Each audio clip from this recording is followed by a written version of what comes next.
My name is Ensley Myers, and I'm 29 years old. 3 weeks ago, at my own baby shower, my mother-in-law handed me an envelope and announced to 50 guests, a list of 47 reasons my son should divorce you. My husband laughed. The room laughed. I didn't. I opened the envelope. I found reason number 23, and I read it out loud. Her face drained of color. That night, every single member of my husband's family blocked her number.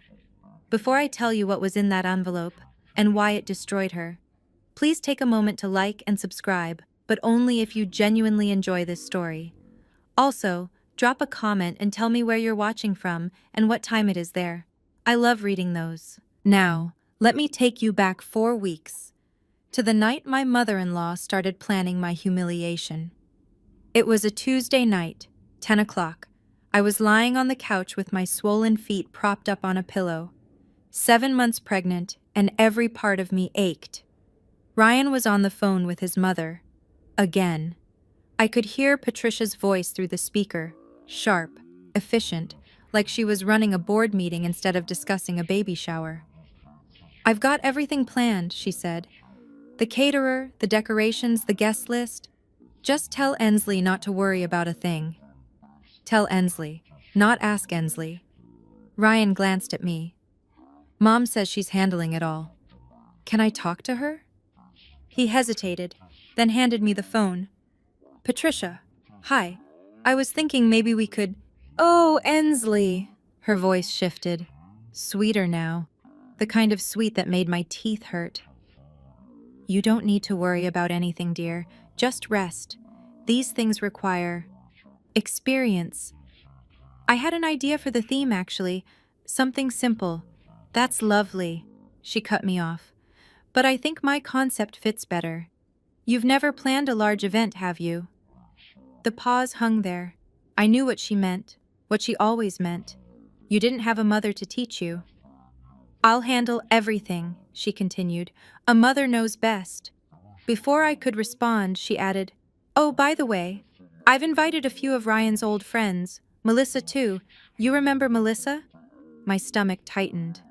Melissa, Ryan's ex-girlfriend, the one Patricia still sent Christmas cards to. "That's thoughtful," I managed. "Wonderful. Get some rest, dear.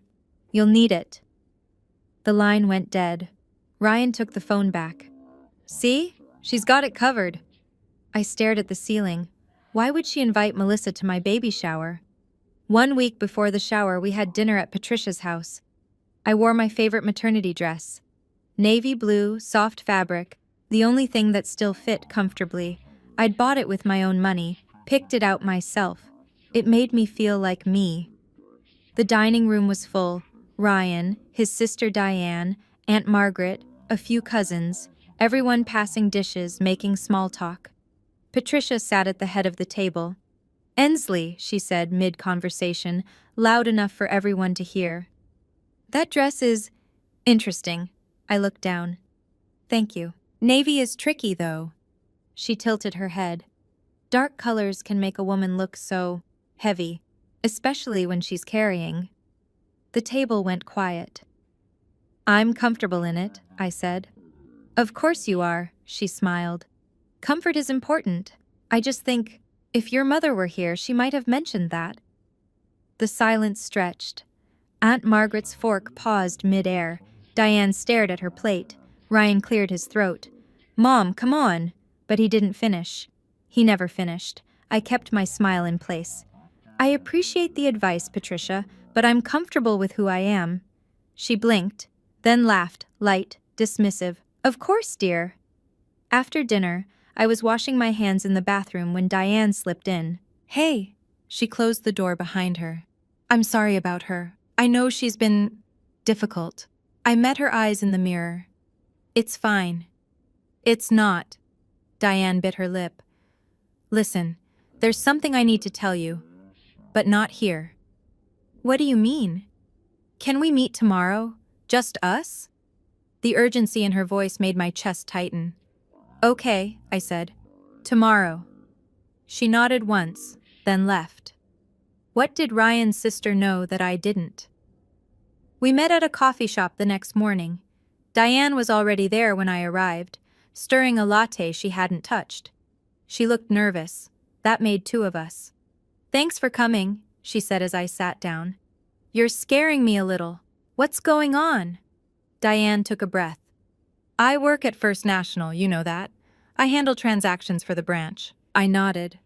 "Last week I was processing account reviews, routine stuff." She paused.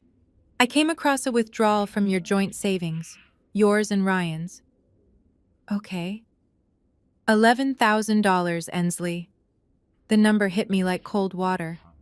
That's not right. Ryan didn't mention any withdrawal. "Because he didn't make it." Diane's voice dropped. "The authorization came through a linked account, someone with secondary access." "Who has secondary access to our savings?" She looked at me, and I knew. "Ryan added her years ago," Diane said quietly. "Before you were married. For emergencies," he said. "Patricia took $11,000 from our account?" "She didn't take it officially. She transferred it through the linked access." Diane slid a piece of paper across the table. "Here's the statement. The date matches her new antique collection she's been bragging about." I stared at the numbers. Black and white. Undeniable. "Why are you telling me this?" Diane met my eyes. "Because it's wrong, and you deserve to know." I folded the paper carefully, slipped it into my purse. "Does Ryan know?" "I don't think so." $11,000. Gone. Without a word to either of us. "What are you going to do?" Diane asked. I didn't answer, because I didn't know yet. But I knew one thing. I wasn't going to pretend this was okay. That night, I waited until Ryan got home. "Can we talk?" He dropped his bag by the door. "Sure. Everything okay?" "Did you know your mom has access to our savings account?" He paused. "Yeah. I added her years ago, before us. Emergency access. Why?" "Check the balance." He pulled out his phone, opened the banking app. I watched his face change. "What the? There's 11,000 missing." "I know." "How do you know?" "Diane told me. She saw the transaction at work." Ryan stared at the screen. Then he called his mother. I listened to his side of the conversation, the confusion, the questions, and then the shift. "She says she borrowed it," he said, hanging up, "for my birthday gift. She was going to pay it back." "Borrowed." I let the word sit there. "Without asking. She said it slipped her mind to mention it." $11,000 slipped her mind? "Ensley." He rubbed his face. "She said she'll pay it back. Let's not make this a big deal. You know how she gets." There it was. The phrase I'd heard 100 times. You know how she gets. Translation: don't upset her. Don't challenge her. Keep the peace. "Ryan, she took money from our account, without permission. That's not a misunderstanding. She's my mother. And I'm your wife." He sighed, looked at the floor. "Please," he said quietly. "Just don't bring this up at the baby shower. I don't want drama." I stood there, 7 months pregnant, holding proof his mother had stolen from us. And he was asking me to stay quiet. "I guess we'll see," I said. I didn't promise anything, because I was done making promises I couldn't keep. The day before the shower, Patricia called me directly. That almost never happened. "Ensley, darling." Her voice was honey over steel. "I wanted to confirm a few details." "Of course." "The photographer needs to know colors for the shots. I've coordinated everything in yellow and cream, so I'll need you to wear something that matches." I looked at the dusty rose dress hanging in my closet, the one I'd already chosen. "I have a dress picked out. Dusty rose." Silence. Then, "Oh, is that a problem?" "Well," she laughed lightly, "yellow would photograph so much better. I've already briefed the team." "Then tell them I'll be in dusty rose." Another pause. Longer this time. "Of course, dear." The sweetness curdled. "Whatever makes you comfortable." I'd heard that phrase before, From her, it never meant what it said. Patricia, is there something else? Actually, yes.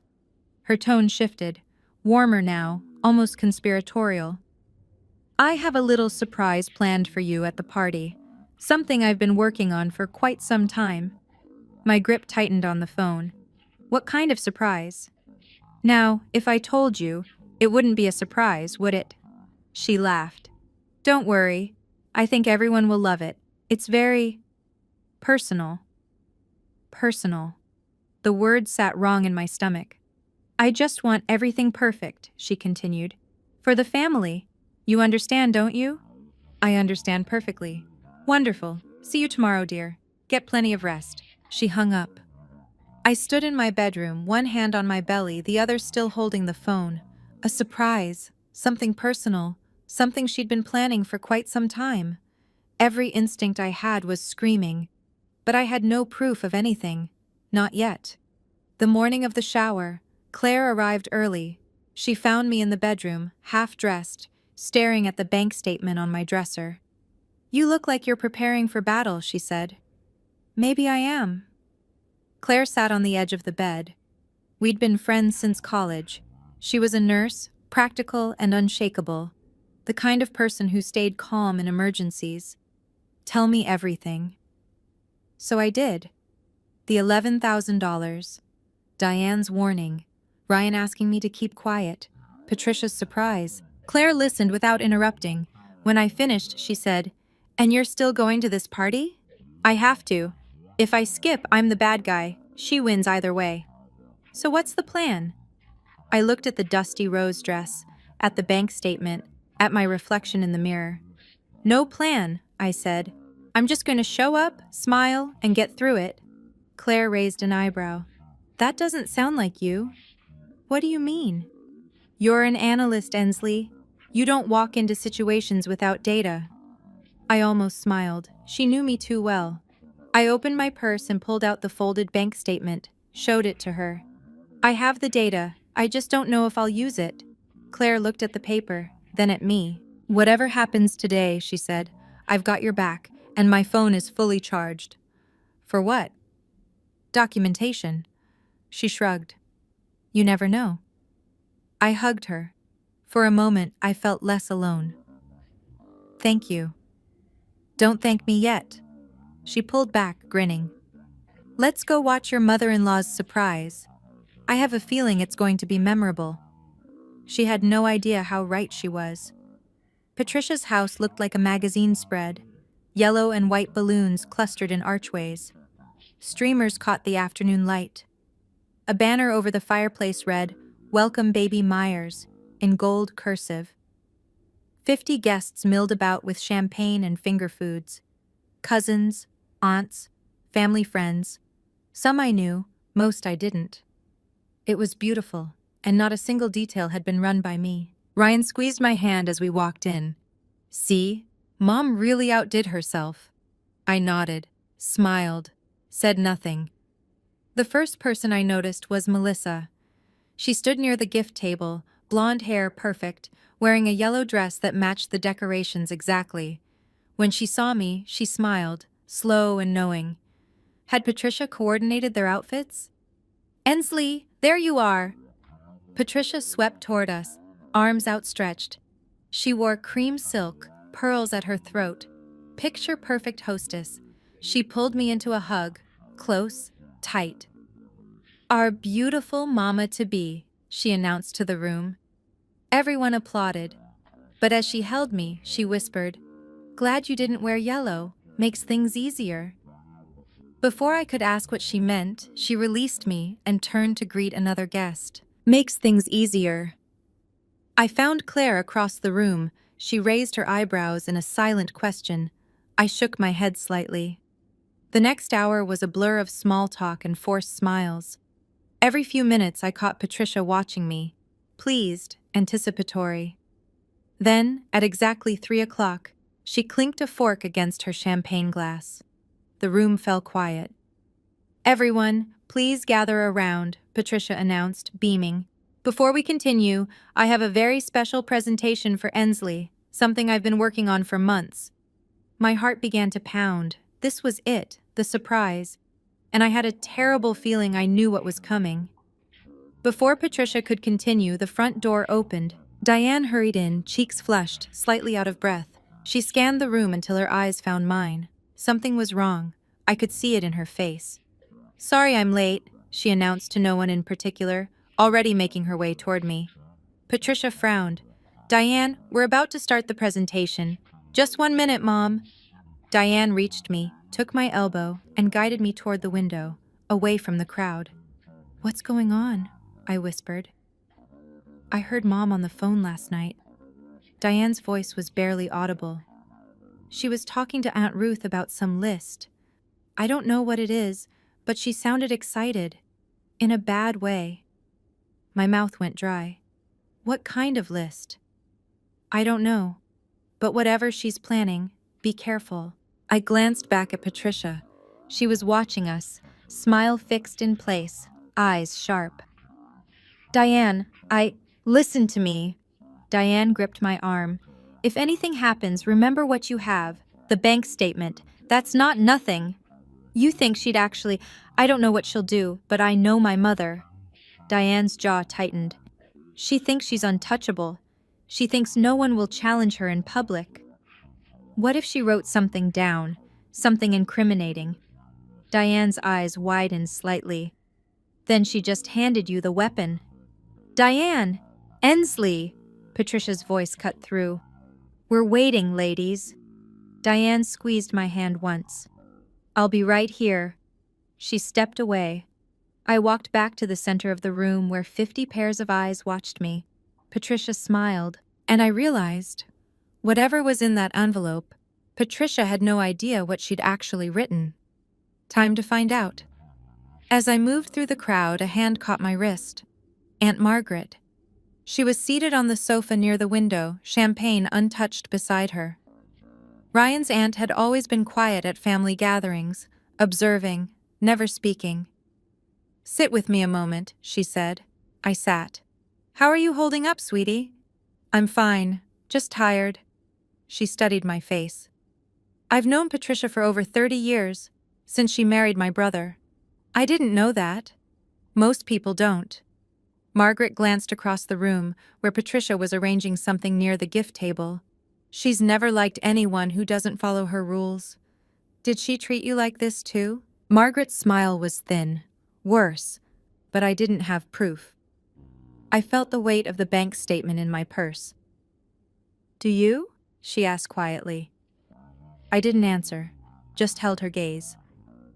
Margaret nodded slowly. "Good. Keep it close." "Why are you telling me this?" She was silent for a moment. When she spoke, her voice was heavy with something old. "Years ago, Patricia convinced my brother I was stealing from the family. I wasn't." Her eyes glistened. "But I couldn't prove it, and Richard died believing her lies. I'm so sorry." "Don't be sorry. Be smart." She squeezed my hand. "If she tries anything today, don't let her win with silence. Silence is how she's won for 30 years.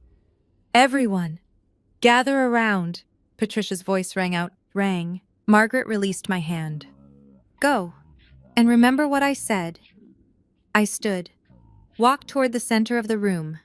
50 guests formed a semicircle. Ryan stood near his mother, smiling, oblivious. And Patricia held a white envelope. The room fell silent. This was it. Okay, I need to pause here for a second.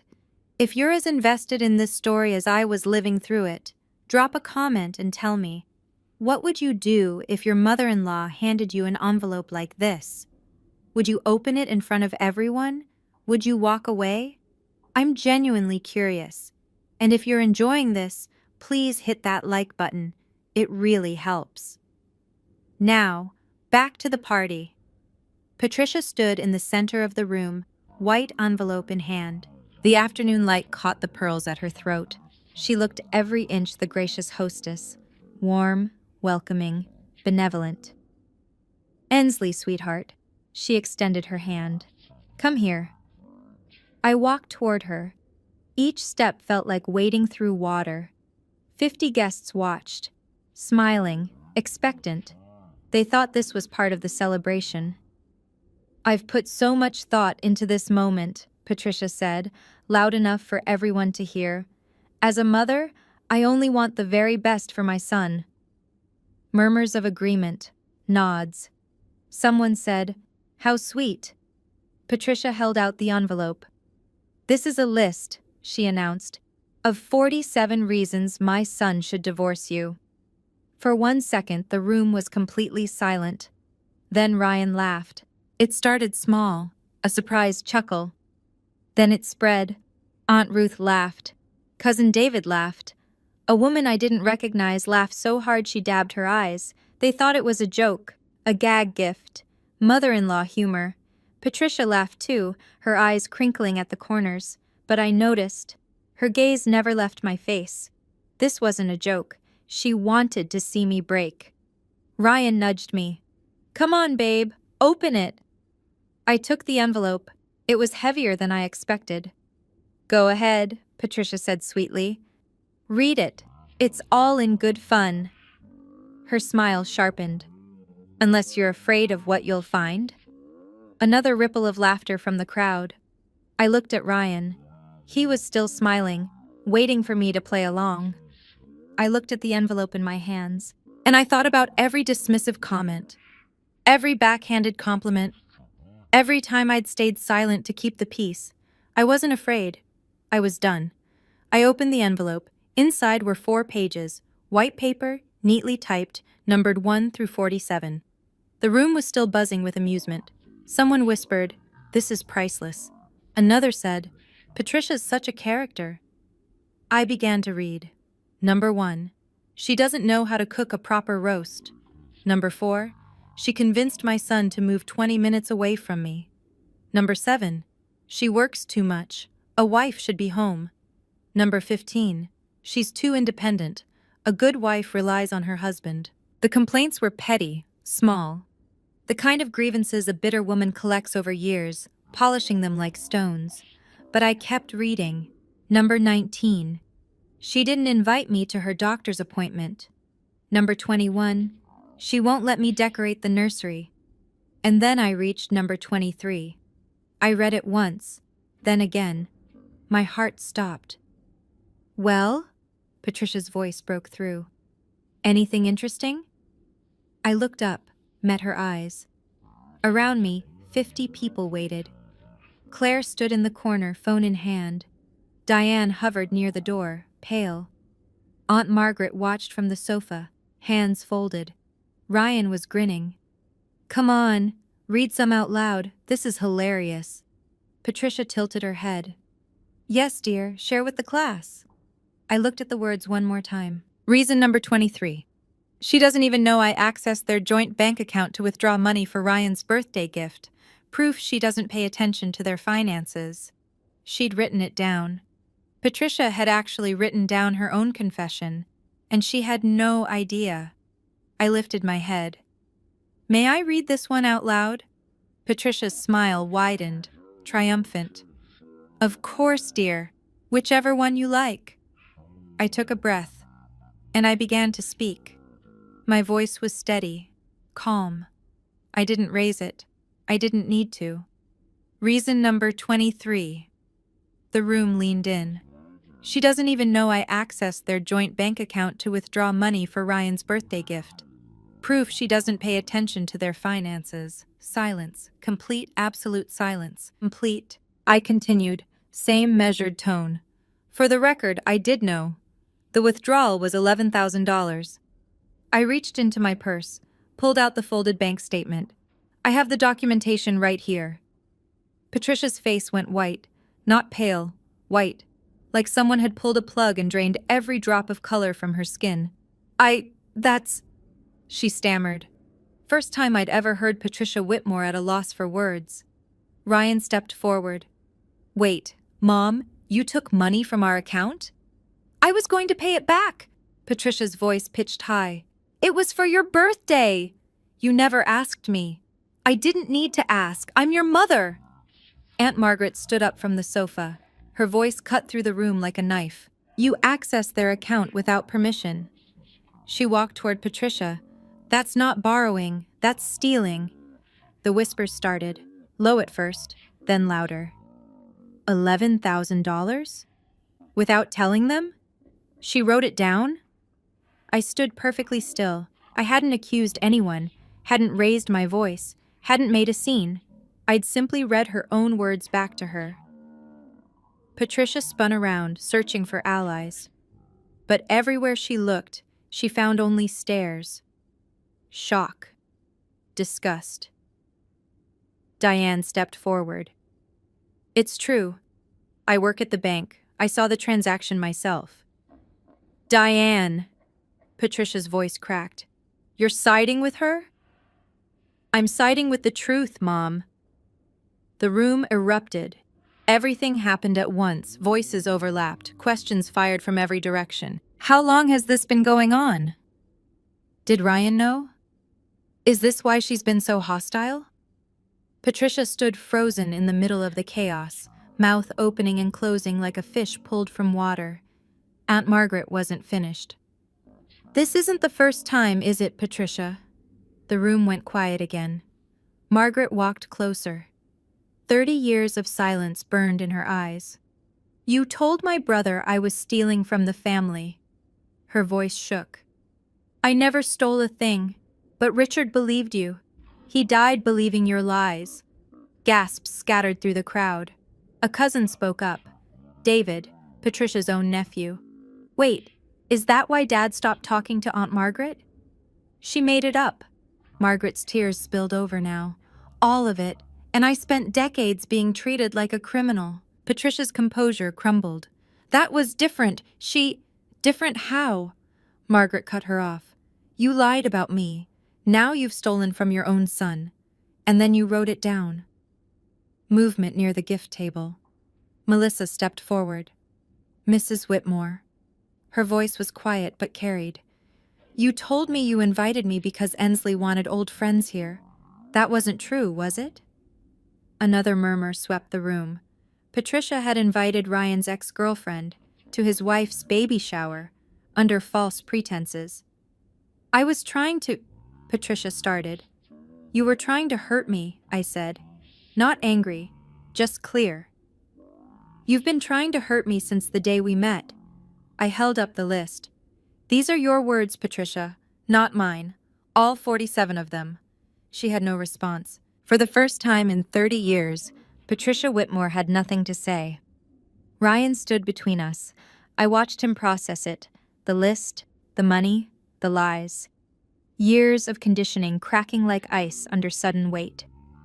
Patricia reached for him. Ryan, honey, you know I only did this because I love you. She's changing you. She's taking you away from me. Mom, his voice was rough. I was trying to protect you. From what? He stepped back from her touch. From the woman carrying my child? She's not right for you. I've always known it. You took our money. The words came slow, like he was hearing them for the first time. You made a list to humiliate my wife. At her own baby shower, in front of our entire family. And you invited my ex-girlfriend. Melissa quietly slipped toward the door. Patricia's eyes darted around the room. Everyone's overreacting. This is just a misunderstanding. $11,000 isn't a misunderstanding. Ryan's jaw tightened. A 47-item list isn't a joke. I stayed silent. This wasn't my fight to win. It was his. He had to choose. The room held its breath. I think you should leave, Mom. Patricia's face crumpled. You're choosing her? Over your own mother? Ryan looked at me, at my belly, at the life we were building, then back at her. I'm choosing my family, the one I'm building, with her. Patricia grabbed her purse. Her hands shook. She walked toward the door, and the crowd parted like water. At the threshold, she turned, her eyes locked on mine. This isn't over, she said. I met her gaze without flinching. I think it is. The door slammed behind her. For a moment, No one moved. Then Aunt Margaret lifted her champagne glass. Well, that was 30 years overdue. The door's echo faded. 50 people stood in Patricia's perfectly decorated living room, surrounded by yellow balloons and streamers, trying to make sense of what just happened. Then, unexpectedly, someone laughed. It was Aunt Ruth, a small, shocked giggle that broke the tension. "I've waited 20 years to see that woman speechless," she said. A few others laughed. Nervous, relieved laughter. Diane crossed the room to me. "I'm so sorry about all of this. Are you okay?" I took a breath. Let it out. "I think I'm better than I've been in months." Claire appeared at my side, phone still in hand. She leaned in close.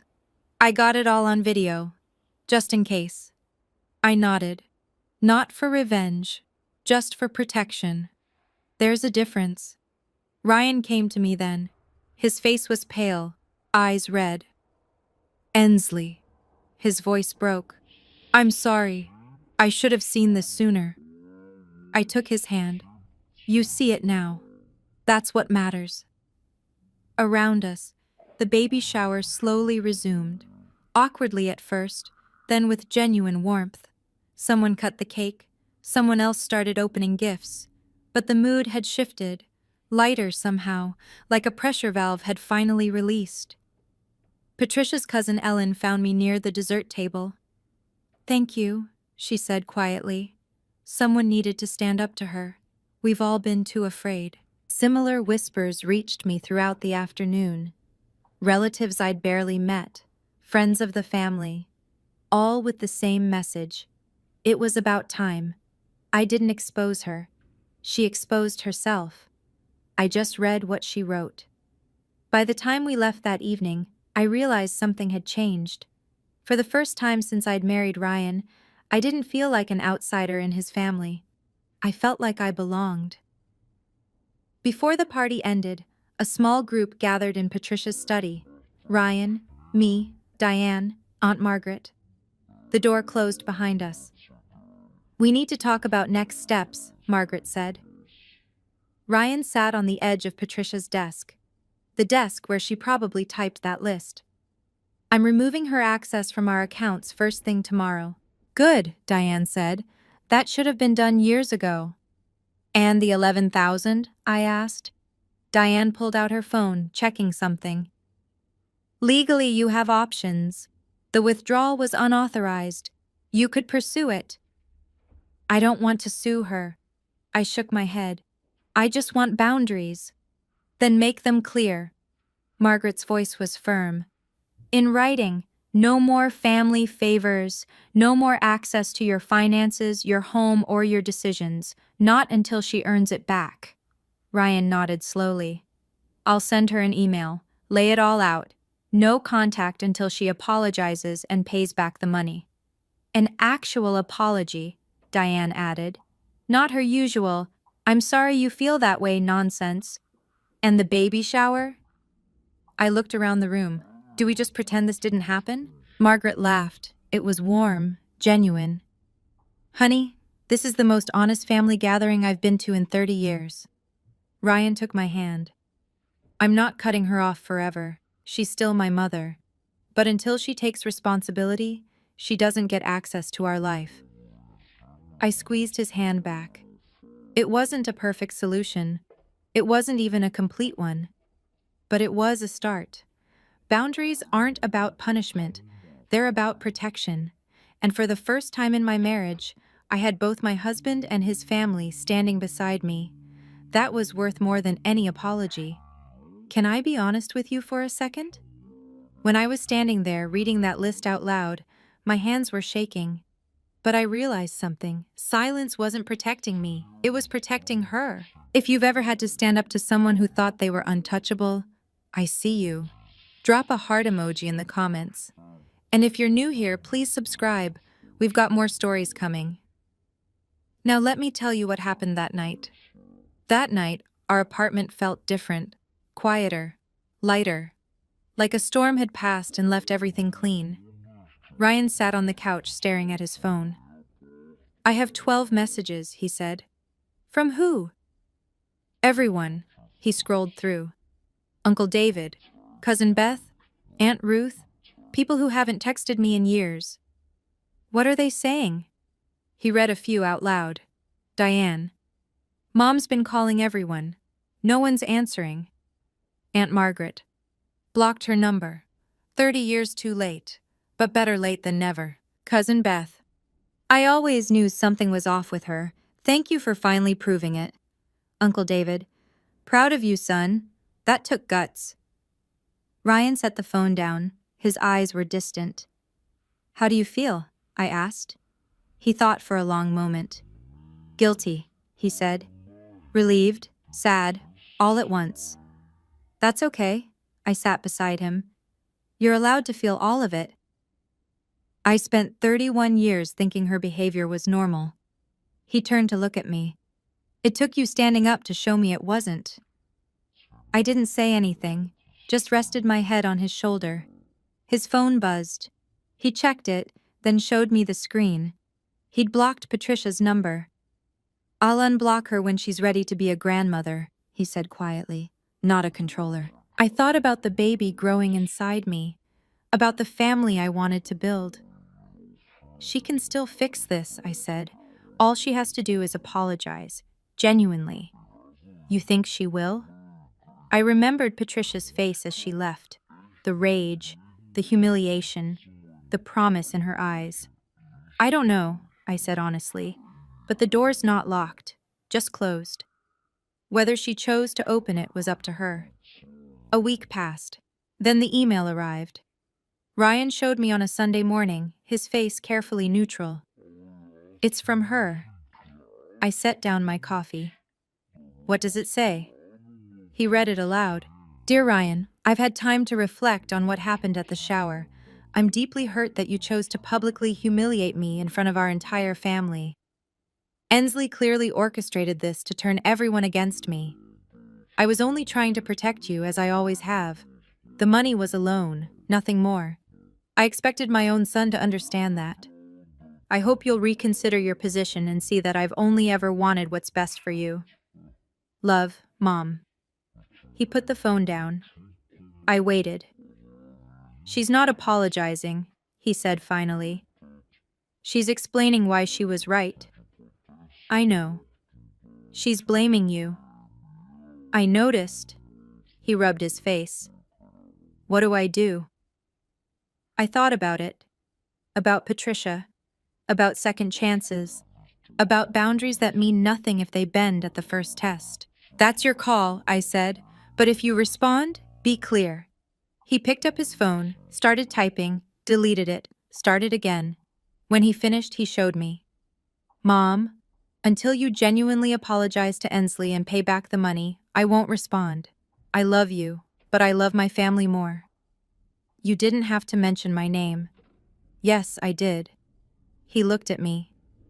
You're the reason I finally see clearly. He hit send. We didn't expect a response, and we didn't get one. But 1 week later, Diane called. $11,000, she said. Just appeared back in your account this morning. No note, no message. The money was returned. The apology wasn't. Some things take longer than others. 2 weeks after the money appeared, Diane called again. Her voice sounded different this time, heavier. I need to tell you something about Mom. I braced myself. What happened? She's not doing well. Diane paused. She's alone. No one's talking to her. Margaret blocked her. Ruth blocked her. Even her bridge club dropped her. I didn't tell anyone to block her. I know. They made their own choice. Diane sighed. But she's spiraling. She called me crying last night. Said everyone abandoned her. I listened to the silence on the line. How do you feel about that? I asked. Honestly, conflicted. Diane's voice cracked. She's my mother. She's awful. Both things are true. I understood that, more than she knew. She can fix this, Diane. All she has to do is apologize, genuinely. I told her that. She keeps saying she did nothing wrong. Then she's not ready yet. I know. A long pause. I just wanted you to know what's happening with her. In case, I don't know, in case it matters. I looked out the window, thought about the woman who'd spent years making me feel small, who'd stolen from us, who'd tried to destroy my marriage in front of 50 people. I didn't feel happy that she was suffering, but I didn't feel guilty either. Thank you for telling me, I said. And Diane, you're not responsible for her choices. Neither are you. I know. When we hung up, Ryan was watching me. How is she? Lonely, defensive, still not sorry. He nodded slowly. Maybe she never will be. Maybe. I placed my hand on my belly. But until she is, she doesn't get to be part of this. Our baby kicked, right on cue. Some boundaries protect more than one person. 3 months later, I gave birth to our daughter. We named her Lily. The delivery room was small but bright. Ryan held my hand through 18 hours of labor. Claire was there, off duty but refusing to leave. Diane arrived with flowers. Aunt Margaret brought a hand-knitted blanket.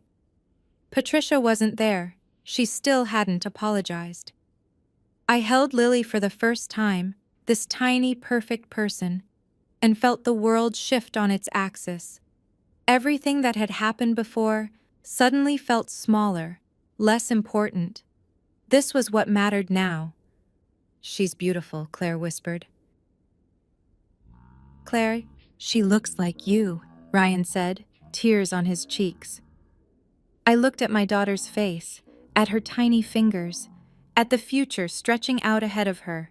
She would not grow up in a family where silence was a weapon, where manipulation was love, where standing up for yourself meant standing alone.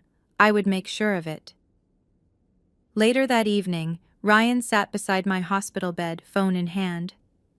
I called Mom, he said quietly, told her about Lily. My heart clenched.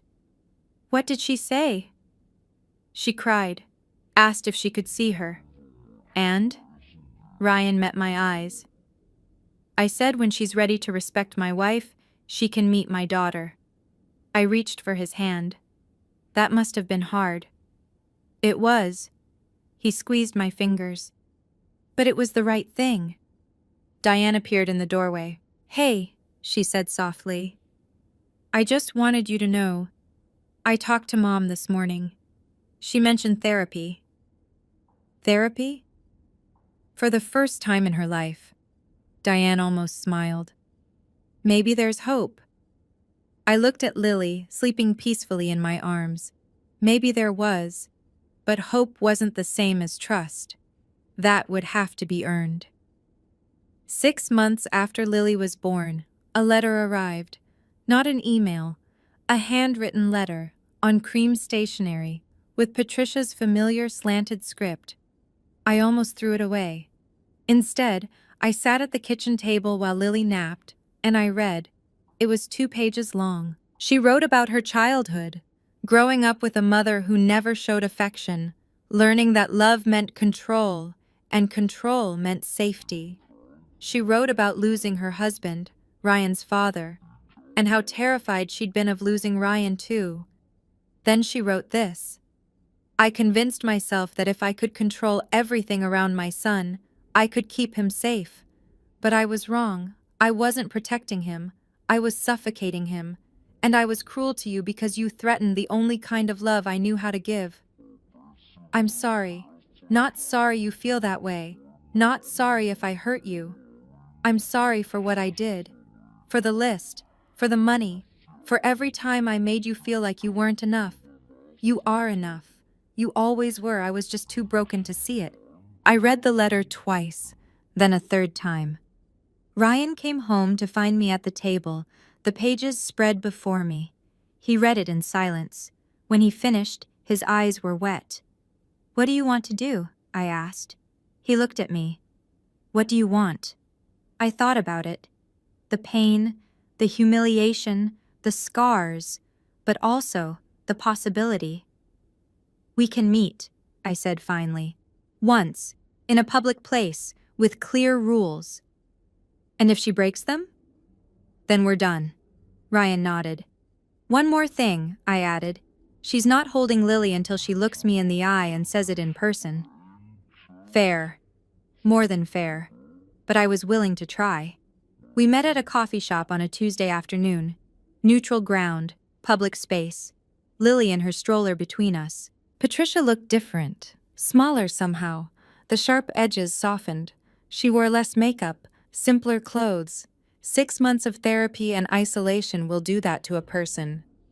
She sat across from me, Ryan beside me, a table between us and whatever came next. Thank you for meeting me, she said. Her voice was quieter than I remembered. I nodded, waited. She took a breath.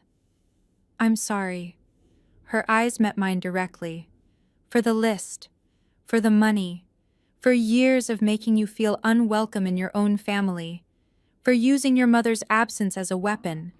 Her voice broke on the last words. I told myself I was protecting my son, but I was just afraid of losing him. And instead of dealing with that fear, I took it out on you. She wiped her eyes. You didn't deserve any of it. And I'm sorry. The coffee shop hummed around us. Normal people having normal conversations. No idea about the history sitting at our table. Thank you for saying that, I said. Patricia's hands trembled on the table. She glanced at the stroller. Can I see her? I looked at Ryan. He gave a small nod. I turned Lily's stroller so Patricia could see. Her granddaughter. 6 months old, sleeping peacefully. Patricia's face crumpled. Tears streamed down her cheeks. She's beautiful. Would you like to hold her? The words surprised even me. Patricia looked at me, startled, hopeful, terrified. Are you sure? I lifted Lily from the stroller, placed her gently in her grandmother's arms.